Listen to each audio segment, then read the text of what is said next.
the smear campaign within the family, created by whoever the main abuser is, which in my case was my mother. I'm going to go ahead and read your comment. Let's get into it and let's talk about why everybody believes it.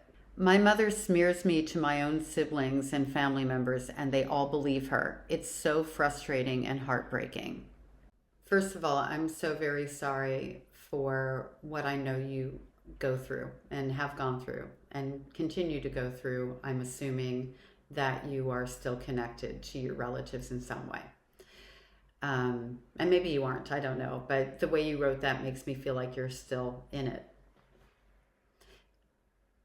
What a lot of people don't realize, and it took me a very long time to realize, is that the smear campaign starts right from the beginning of your childhood at a very early point. And with narcissistic abuse, it is really insidious, and it's with little comments and kind of that breadcrumbing thing of let me plant, or seeding, not breadcrumbing, let me plant the seed, plant the seed, plant the seed, plant the seed.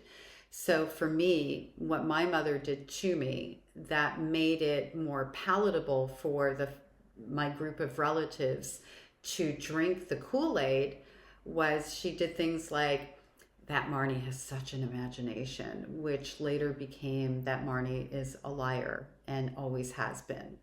And that started in my conscious memory. I remember my aunt speaking about me in that way from the time that I was 4 years old. That Marnie is such a sneak. She was sneaking all those candies. I used to sneak candy like any little kid does. Like my grandparents had dishes filled with chocolate kisses and stuff like that, and I would steal them, and then I would I would sneak them. I'd hide the wrappers. I mean, I'm like a little kid, like 5, 6, 7 years old, and my mother would out me for it. And so what did that do? That laid the foundation for everyone to look at me like I was sneaky, even though I was doing a very childlike, simple thing.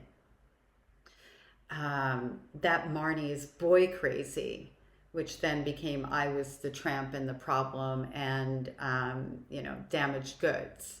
And it just kept building from there. And it took me a long time to understand, how can an entire group of people, adult people, look at a child and think so poorly of that child? And the answer is the seeding. The little planted seeds that then morph into bigger stories that then she attaches back. And then, of course, I didn't do myself any favors because at 7 years old, I started running away from home. Now I was the rebellious bad kid who was causing problems. And my brother, who's 5.5 years old, or rather my mother's son, he's not my brother anymore, or I don't know that he ever was. He never really had the opportunity to be, because I was born the bad one, the scapegoat. And so what does that look like?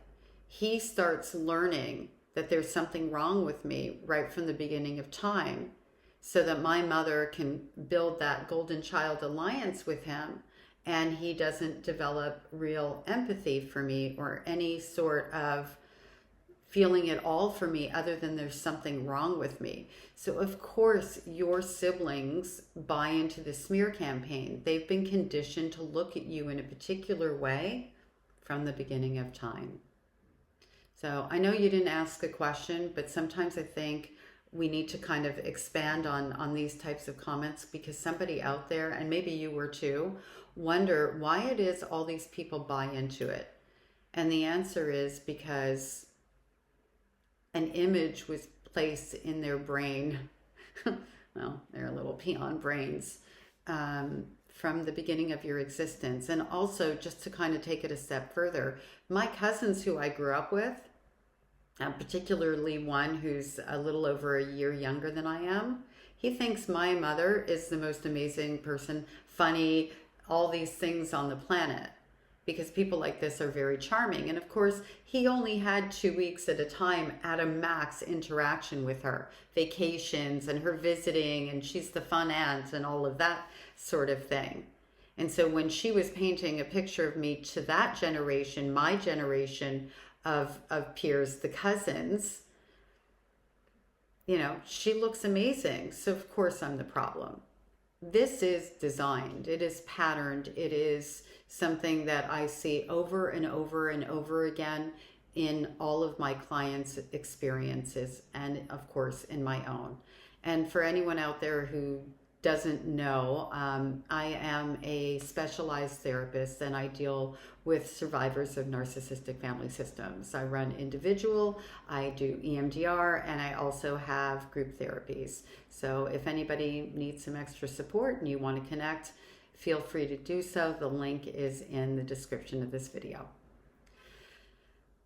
I wish you healing. I send you love and light. Thank you for being here with me.